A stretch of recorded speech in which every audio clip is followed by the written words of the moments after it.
Everyone welcome back to my channel. ಇವತ್ತು ಕರಾವಳಿ special ಪತ್ರೊಡೆ ಮಾಡೋದು ಹೇಗೆ ಅಂತ ತೋರಿಸ್ಕೊಡ್ತೀನಿ. ಮೊದಲಿಗೆ ನಾನಿಲ್ಲಿ ಕೆಸುವಿನ ಎಲೆಯನ್ನು ತೊಗೊಂಡಿದ್ದೀನಿ. ನಾನಿಲ್ಲಿ 2-3 ಕಟ್ಟು ಆಗುವಷ್ಟು ಕೆಸುವಿನ ಎಲೆಯನ್ನು ತೊಗೊಂಡಿದ್ದೀನಿ. ಇದನ್ನು ಚೆನ್ನಾಗಿ ನೀರಲ್ಲಿ ವಾಶ್ ಮಾಡಿ ಒರೆಸ್ಕೊಳ್ಬೇಕು. ಅಲ್ಲೇನಾದರೂ ಮಳೆ ನೀರು ಬಿದ್ದದ್ದು ಮಣ್ಣೆಲ್ಲ ಇರುತ್ತೆ, ಸೊ ಅದರಿಂದ ಮತ್ತು ಏನಾದರೂ ಹುಳ ಎಲ್ಲ ಇರುತ್ತಾ ಅಂತಲೂ ಸಹ ನೀವು ಚೆಕ್ ಮಾಡ್ಕೊಳ್ಬೇಕು. ಇದನ್ನು ಮಾಡೋದು ಹೇಗೆ ಅಂತ ತೋರಿಸ್ಕೊಡ್ತೀನಿ. ಮೊದಲಿಗೆ ನಾನಿಲ್ಲಿ 1 ಕಪ್ ಆಗುವಷ್ಟು ಅಕ್ಕಿಯನ್ನು ಚೆನ್ನಾಗಿ ವಾಶ್ ಮಾಡಿಬಿಟ್ಟು ಇದನ್ನು ನೆನೆಯೋದಕ್ಕೆ ಇಡ್ತಾಯಿದ್ದೀನಿ. ಹಾಗೆ ನಾನಿಲ್ಲಿ ಒಂದು ಅರ್ಧ ಕಪ್ ಆಗುವಷ್ಟು ಹೆಸರು ಕಾಳು, 1/4 ಕಪ್ ಆಗುವಷ್ಟು ಕಡಲೆಕಾಳು, ಸ್ವಲ್ಪ ತೊಗರಿಬೇಳೆಯನ್ನು ಯೂಸ್ ಮಾಡ್ತಾಯಿದ್ದೀನಿ. ಹಾಗೆ ಸ್ವಲ್ಪ ಅಲಸಂದೆ ಕಾಳನ್ನು ಹಾಕ್ಕೊಂಡು ಇದನ್ನು ಚೆನ್ನಾಗಿ ವಾಶ್ ಮಾಡಿ ಇದನ್ನು ಸಹ ನೆನೆಯೋದಕ್ಕೆ ಇಡ್ತಾಯಿದ್ದೇನೆ. ಇದು ಮಿನಿಮಮ್ ಒಂದು 3-4 ಅವರ್ ಚೆನ್ನಾಗಿ ನೆನಿಬೇಕು. ಇವಾಗ ಇದು 4 ಅವರ್ ಆಗಿದೆ. ಇದು ಚೆನ್ನಾಗಿ ನೆಂದಿದೆ ಸಹ. ನೋಡಿ, ಬೇಳೆ ಎಲ್ಲ ಸಾಫ್ಟ್ ಆಗಿದೆ, ಹೆಸರು ಕಾಳು ಸಹ ಸಾಫ್ಟ್ ಆಗಿದೆ. ಇದನ್ನು ಕರಾವಳಿಯ ಸ್ಪೆಷಲ್ ತಿಂಡಿ ಅಂತಲೇ ಹೇಳಬಹುದು. ಇದನ್ನು ನಾವು ಮಾರ್ನಿಂಗ್ ಬ್ರೇಕ್ಫಾಸ್ಟಿಗೆ ತಿನ್ಬೋದಿಲ್ಲ, ಸ್ನ್ಯಾಕ್ಸಿಗೆ ಸಹ ನಾವು ಇದನ್ನು ತಿನ್ನಬಹುದು. ಇವಾಗ 4 ಅವರ್ ಚೆನ್ನಾಗಿ ನೆಂದಿದೆ ಕಾಳು ಎಲ್ಲ. ಇವಾಗ ಮಸಾಲೆಗೆ ನಾನಿಲ್ಲಿ ಅರ್ಧ ಕಡಿಕಾಯನ್ನು ಯೂಸ್ ಮಾಡ್ಕೊಳ್ತಾ ಇದ್ದೇನೆ. ಹಾಗೆ ಒಣಮೆಣಸಿನ್ಕಾಯಿ, ಹಿಂಗು, ಉದ್ದಿನಬೇಳೆ, ಕೊತ್ತಂಬರಿ, ಜೀರಿಗೆ, ಮೆಂತ್ಯಕಾಳು, ಹಾಗೆ ಸ್ವಲ್ಪ ಕಾಳು ಮೆಣಸು, ಸ್ವಲ್ಪ ಅರಿಶಿನ ಪುಡಿಯನ್ನು ನಾನಿಲ್ಲಿ ಯೂಸ್ ಮಾಡ್ತಾ ಇದ್ದೇನೆ. ಜೊತೆಗೆ ಸ್ವಲ್ಪ ಬೆಲ್ಲವನ್ನು ಸಹ ನಾನಿಲ್ಲಿ ಯೂಸ್ ಮಾಡ್ಕೊಳ್ತಾ ಇದ್ದೀನಿ.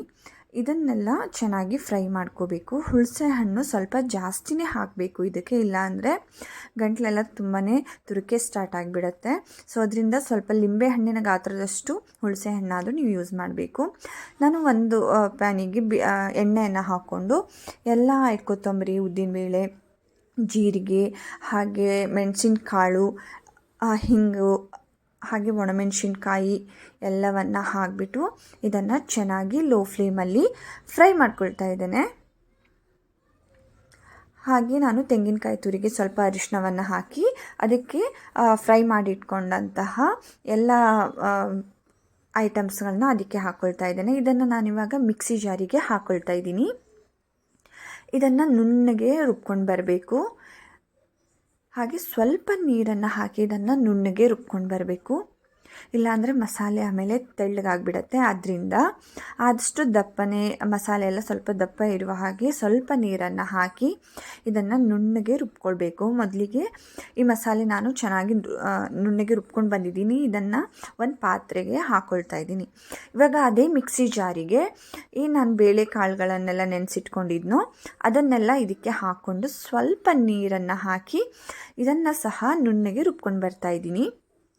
ರುಬ್ಕೊಂಡು ಬಂದಂತಹ ಈ ಪೇಸ್ಟನ್ನು ಸಹ ನಾನು ಮಸಾಲೆಗೆ ಹಾಕ್ಕೊಳ್ತಾ ಇದ್ದೇನೆ.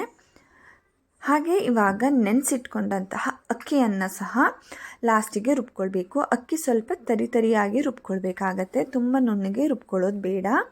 ಹಾಗೆ ನಾನು ಬೆಲ್ಲವನ್ನು ಸಹ ಇದಕ್ಕೆ ಹಾಕಿಬಿಟ್ಟು ರುಬ್ಕೊಳ್ತಾ ಇದ್ದೀನಿ. ಸ್ವಲ್ಪ ತರಿಯಾಗಿಯೇ ಇದನ್ನು ರುಬ್ಕೊಳ್ತಾ ಇದ್ದೀನಿ. ತುಂಬ ನುಣ್ಣಗೆ ಮಾಡೋದಕ್ಕೆ ಹೋಗಬೇಡಿ ಅಕ್ಕಿಯನ್ನು. ನೋಡಿ, ಇದನ್ನು ಸಹ ನಾನು ಮಸಾಲೆ ಪಾತ್ರೆಗೆ ಹಾಕ್ಕೊಳ್ತಾ ಇದ್ದೀನಿ. ಇದನ್ನೆಲ್ಲ ಇವಾಗ ಚೆನ್ನಾಗಿ ಮಿಕ್ಸ್ ಮಾಡ್ಕೊಳ್ಬೇಕು.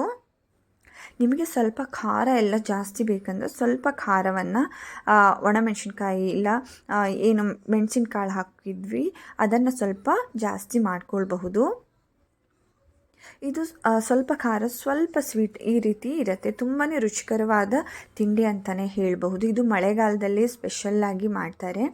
ಆವಾಗ ಕೆಸುವಿನ ಎಲೆ ಜಾಸ್ತಿ ಸಿಗೋದ್ರಿಂದ ಕರಾವಳಿ ಸೈಡಲ್ಲಿ ಇಲ್ಲ ಮಲೆನಾಡಿನ ಸೈಡಲ್ಲಿ ಇದು ಮಿನಿಮಮ್ ಅಂದರೆ ಮಳೆಗಾಲ ಮುಗಿಯೋದ್ರೊಳಗಡೆ 4-5 ಸಲನಾದರೂ ಮಾಡ್ತಾರೆ. ಇವಾಗ ನಾನು ಇದಕ್ಕೆ ರುಚಿಗೆ ತಕ್ಕಷ್ಟು ಉಪ್ಪನ್ನು ಹಾಕ್ಕೊಂಡಿದ್ದೀನಿ. ಉಪ್ಪನ್ನೆಲ್ಲ ಹಾಕಿಬಿಟ್ಟು ಇದನ್ನು ಚೆನ್ನಾಗಿ ಮಿಕ್ಸ್ ಮಾಡ್ಕೊಳ್ತಾ ಇದ್ದೇನೆ. ನೋಡ್ಬೋದು ಮಸಾಲೆ ತೆಳ್ಳಗಿಲ್ಲ, ದಪ್ಪ ಇದೆ. ಈ ರೀತಿ ಕನ್ಸಿಸ್ಟೆನ್ಸಿಲಿ ಇರಬೇಕು. ಇದನ್ನು ನಾವು ಎಲೆ ಮೇಲೆ ಹಾಕಿಬಿಟ್ಟು ಸ್ಪ್ರೆಡ್ ಮಾಡಬೇಕು. ಸೊ ಅದರಿಂದ ಇದೇ ಕನ್ಸಿಸ್ಟೆನ್ಸಿಯಲ್ಲಿ ಇರಲಿ. ಇದನ್ನು ನಾನು ಮುಚ್ಚಿಡ್ತಾ ಇದ್ದೇನೆ.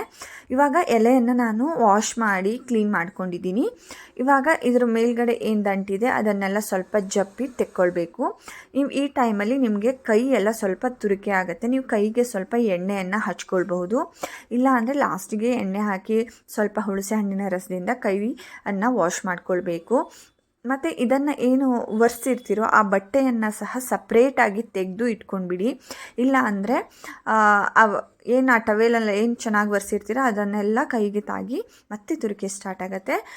ಸೊ ಅದರಿಂದ ಈ ಎಲೆಗೆ ಏನು ಯೂಸ್ ಮಾಡ್ತೀರಾ ಬಟ್ಟೆ ಒರೆಸೋದಕ್ಕೆಲ್ಲ ಅದನ್ನೆಲ್ಲ ಸಪ್ರೇಟಾಗಿ ತೆಗೆದ್ಬಿಟ್ಟು ಸಪ್ರೇಟಾಗಿ ವಾಶ್ ಮಾಡಿ. ನಾನು ಇದರ ಮೇಲ್ಗಡೆ ಇರುವಂತಹ ಎಲ್ಲ ದಂಟನ್ನು ತೆಗಿತಾ ಇದ್ದೇನೆ. ಇದೇ ರೀತಿ ಎಲ್ಲ ಎಲೆದನ್ನು ತೆಗಿಬೇಕು. ಈ ರೀತಿ ದೊಡ್ಡ ದೊಡ್ಡ ಎಲೆದು ಏನಿರುತ್ತೆ ಅದನ್ನು ಮಾತ್ರ ಸ್ವಲ್ಪ ಜಾಸ್ತಿ ತೆಗಿಬೇಕಾಗತ್ತೆ. ಈ ಚಿಕ್ಕ ಚಿಕ್ಕ ಎಲೆ ಎಲ್ಲ ಇರುತ್ತೆ ಅದನ್ನೆಲ್ಲ ಏನು ತೆಗಿಬೇಕು ಅಂತ ಇರೋದಿಲ್ಲ. ಸೊ ಅದರಿಂದ ಹಾಗೆ ಸಹ ಯೂಸ್ ಮಾಡ್ಕೋಬೋದು. ಈ ರೀತಿ ಬೆಳೆದಂತಹ ಎಲೆಯದ ದಂಟನ್ನು ನಾವು ತೆಕ್ಕೊಳ್ಬೇಕಾಗತ್ತೆ. ಇದನ್ನು ತೆಗೆಯುವಾಗ ಸ್ವಲ್ಪ ಜಾಗ್ರತೆಯಿಂದ ತೆಗೀರಿ, ಎಲೆ ಎಲ್ಲ ಹರಿದೋಗ್ಬಿಡುತ್ತೆ. ಸ್ವಲ್ಪ ನಿಧಾನಕ್ಕೆ ಇದನ್ನು ಕ್ಲೀನ್ ಮಾಡ್ಕೊಳ್ಳಿ. ಎಲ್ಲ ಎಲೆಗಳನ್ನು ನಾನು ಈ ರೀತಿ ಜಪ್ಪಿದ ಅಂಟನ್ನೆಲ್ಲ ತೆಕ್ಕೊಂಡಿದ್ದೀನಿ.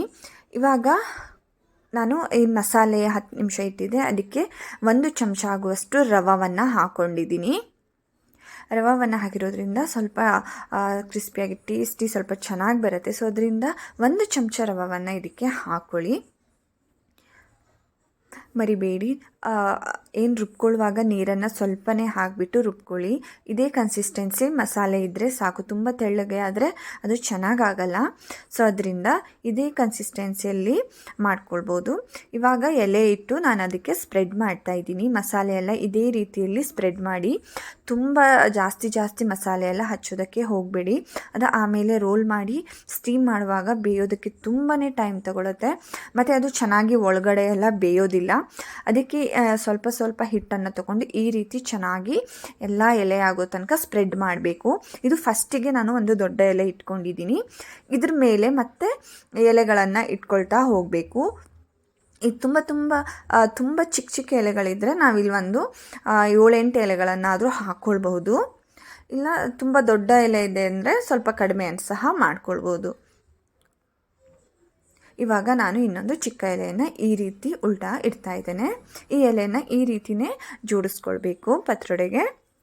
ಈ ರೀತಿ ಹಾಕಿಬಿಟ್ಟು ಮತ್ತೆ ಮಸಾಲೆಯನ್ನು ನಾನು ಚೆನ್ನಾಗಿ ಸ್ಪ್ರೆಡ್ ಮಾಡ್ಕೊಳ್ತಾ ಇದ್ದೀನಿ. ಇದರಲ್ಲಿ ಮೇನ್ ಬಂದು ಮಸಾಲೆ ಸ್ಪ್ರೆಡ್ ಮಾಡೋದೇ ಸ್ವಲ್ಪ ಕಷ್ಟ ಆಗುತ್ತೆ. ಒಂದೊಂದು ಸಲ ಜಾಸ್ತಿ ಏನು ಈ ಮಸಾಲೆ ಬಿದ್ದರೆ ಒಳಗಡೆ ಬೇಯೋದಿಲ್ಲ. ಇಲ್ಲಾಂದರೆ ಒಂದು ಕಡೆ ಎಲೆ ಜಾಸ್ತಿ ಆಗಿ ಇನ್ನೊಂದು ಕಡೆ ನೀವು ಎಲೆ ಕಮ್ಮಿ ಇಟ್ಬಿಟ್ರೆ ಆವಾಗಲೂ ಸಹ ಅದು ಒಂದು ಕಡೆ ಬೇಯುತ್ತೆ, ಇನ್ನೊಂದು ಕಡೆ ಬೇಯೋದಿಲ್ಲ. ಸೊ ಈ ರೀತಿ ಆಗುತ್ತೆ. ನೀವು ಇವನ್ನಾಗಿ ಎಲೆಗಳನ್ನು ಇಟ್ಬಿಟ್ಟು ಚೆನ್ನಾಗಿ ಮಸಾಲೆಯನ್ನು ಹಚ್ಕೊಳ್ಬೇಕು. ಇಲ್ಲಿ ನೋಡಿ, ಇವಾಗ ನನ್ನ ಹತ್ರ ಇಲ್ಲಿ ಚಿಕ್ಕ ಎಲೆ ಇದೆ, ಇದನ್ನೆಲ್ಲ ಹಾಕ್ಕೊಳ್ತಾ ಇದ್ದೇನೆ. ಇಲ್ಲಿ ಸಹ ಈ ರೀತಿ ಎಲೆಯನ್ನು ಇಟ್ಕೊಳ್ತಾ ಇದ್ದೀನಿ. ಇದಕ್ಕೆ ಸಹ ಎಲ್ಲ ಕಡೆಗೂ ಮಸಾಲೆಯನ್ನು ಸ್ಪ್ರೆಡ್ ಮಾಡ್ಕೊಳ್ತಾ ಇದ್ದೇನೆ. ಇವಾಗ ಸೈಡಿಗೆ ಈ ರೀತಿ ಫೋಲ್ಡ್ ಮಾಡ್ಕೊಳ್ಬೇಕು. ಇದು ಫೋಲ್ಡ್ ಮಾಡ್ಕೊಂಡ ಕಡೆಯ ಸಹ ನಾವು ಮಸಾಲೆಯನ್ನು ಹಚ್ಕೊಳ್ತಾ ಇದ್ದೇವೆ. ಎರಡೂ ಕಡೆಯಲ್ಲಿ ಈ ರೀತಿ ಎಲೆಯನ್ನು ಫೋಲ್ಡ್ ಮಾಡ್ಕೊಳ್ಬೇಕಾಗತ್ತೆ. ನಿಧಾನಕ್ಕೆ ಮಾಡಿ. ಈ ವಿಡಿಯೋ ನಾನು ಎಷ್ಟೇ ಚಿಕ್ಕದಾಗಿ ಮಾಡೋದಕ್ಕೆ ಹೋದರೂ ಇದು 10 ನಿಮಿಷ ವಿಡಿಯೋ ಆಗೇ ಆಗುತ್ತೆ. ಇವಾಗ ಕೆಳಗಡೆ ಸಹ ಈ ರೀತಿ ಫೋಲ್ಡ್ ಮಾಡಿಕೊಂಡು ಮಸಾಲೆಯನ್ನು ಹಚ್ಚಬೇಕು. ಇವಾಗ ಇದನ್ನು ಟೈಟಾಗಿ ರೋಲ್ ಮಾಡಬೇಕು. ನೋಡಿ, ಈ ಸೈಡಿಗೂ ಸಹ ನಾನು ಫೋಲ್ಡ್ ಮಾಡ್ಕೊಂಡಿದ್ದೀನಿ, ಮಸಾಲೆಯನ್ನು ಹಚ್ಕೊಂಡಿದ್ದೀನಿ. ಇವಾಗ ನಿಧಾನಕ್ಕೆ ಟೈಟಾಗಿ ಇದು ಮಾಡಿಕೊಂಡು ರೋಲ್ ಮಾಡಬೇಕು. ಮೇಲ್ಗಡೆಗೂ ಸಹ ಈ ರೀತಿ ಮಸಾಲೆಯನ್ನು ಸ್ಪ್ರೆಡ್ ಮಾಡ್ಕೊಳ್ತಾ ಹೋಗಬಹುದು. ಈ ರೀತಿ ಚೆನ್ನಾಗಿ ಟೈಟಾಗಿ ನೀವು ಮಸಾಲೆಗಳನ್ನು ಹಚ್ಚಿ ರೋಲ್ ಮಾಡಬೇಕು. ಇವಾಗ ನಾನು ಇಡ್ಲಿ ಪಾತ್ರೆಯನ್ನು ನೀರು ಹಾಕಿಬಿಟ್ಟು ಬಿಸಿ ಮಾಡೋದಕ್ಕೆ ಇಟ್ಟಿದ್ದೀನಿ. ನೀರು ಸಹ ಬಿಸಿಯಾಗಿದೆ. ಈ ರೀತಿ ಇಡ್ಲಿ ಪಾತ್ರೆ ಇದ್ದರೆ ಇದ್ರ ಮೇಲ್ಗಡೆ ಒಂದು ಪ್ಲೇಟನ್ನು ಇಟ್ಕೊಳ್ಳಿ. ನಾನು ಪ್ಲೇಟ್ ಇಡೋದಕ್ಕೆ ಮರ್ತೋಯ್ತು. ಸೊ ಈ ರೀತಿ ನಿಮ್ಮ ಹತ್ರ ಇಡ್ಲಿ ಪಾತ್ರೆ ಇದ್ದರೆ ಅದ್ರ ಮೇಲೆ ಒಂದು ಪ್ಲೇಟನ್ನು ಇಟ್ಕೊಂಡು ಈ ರೋಲನ್ನು ಇಟ್ಕೊಳ್ಳಿ. ನಾನು ಇಲ್ಲಿ ಇನ್ನೊಂದು ರೋಲ್ ಸಹ ರೆಡಿ ಮಾಡಿದ್ದೀನಿ. ಇದನ್ನು ಸಹ ನಾನು ಸ್ಟೀಮ್ಗೆ ಇಡ್ತಾ ಇದ್ದೀನಿ. ನೋಡಿ, ರೋಲ್ ರೆಡಿಯಾಗಿದೆ. ಇದು ಸೆಕೆಂಡ್ ರೋಲು. ಇವಾಗ ಇದನ್ನು ಸಹ ನಾನು ಇಡ್ತಾ ಇದ್ದೇನೆ. ಇಡಬೇಕಾದ್ರೆ ಕೈ ಜಾಗ್ರತೆ ಇರಲಿ. ಏನು ಇಡ್ಲಿ ಪಾತ್ರೆ ಇದೆ ಅದರಿಂದ ಹಬೆ ಹೊರಗೆ ಬರ್ತಾ ಇರುತ್ತೆ. ಸೊ ನಿಧಾನವಾಗಿ ಇಡಿ. ಇದನ್ನು ನಾನು ಸ್ಟೀಮ್ ಮಾಡಿದ್ದೀನಿ. ಇದನ್ನು ನಾನು ಒಂದು 20-30 ನಿಮಿಷ ಇದನ್ನು ನಾನು ಸ್ಟೀಮ್ ಮಾಡಿದ್ದೀನಿ. ಹಾಗೆ ಇವಾಗ ಒಂದು ಕಡ್ಡಿಯನ್ನು ಹಾಕಿ ಇದನ್ನು ಎಲ್ಲ ಕಡೆ ಚೆನ್ನಾಗಿ ಬೆಂದಿದೆಯಾ ಅಂತ ಚೆಕ್ ಮಾಡ್ಕೊಳ್ಬೇಕು. ಹಾಗೆ ಏನಾದರೂ ಬೆಂದಿಲ್ಲ, ಮಸಾಲೆ ಕಡ್ಡಿಗೆ ತಾಗ್ತಾ ಇದೆ ಅಂತ ಅಂದರೆ ನೀವು ಮತ್ತೆ ಒಂದು 10 ನಿಮಿಷ ಇದನ್ನು ಚೆನ್ನಾಗಿ ಬೇಯಿಸ್ಕೊಳ್ಬೇಕು. ಇದನ್ನು ಕಟ್ ಮಾಡುವಾಗ ಈ ಪತ್ರೊಡೆ ಏನಿದೆ ಕಂಪ್ಲೀಟಾಗಿ ತಣ್ಣಗೆ ಆಗಬೇಕು, ಇಲ್ಲ ಅಂದರೆ ಅದು ಚೆನ್ನಾಗಿ ಬರಲ್ಲ. ಕಟ್ ಮಾಡುವಾಗ ಕಂಪ್ಲೀಟಾಗಿ ಕೂಲ್ ಆಗಿರಲಿಲ್ಲ, ಅದಕ್ಕೆ ಇದು ಸ್ವಲ್ಪ ಕಟ್ ಮಾಡುವಾಗ ಹರಿದಿದೆ. ಇದು ಕಂಪ್ಲೀಟಾಗಿ ತಣ್ಣಗಾದ್ಮೇಲೆ ಏನು ಕಟ್ ಮಾಡ್ತೀವಿ ಇದು ಚೆನ್ನಾಗಿ ಈಸಿಯಾಗಿ ಕಟ್ಟಾಗುತ್ತೆ. ಇವಾಗ ಈ ಪತ್ರೊಡೆ ರೆಡಿಯಾಗಿದೆ. Thank you for watching. Please subscribe to my channel. Thank you.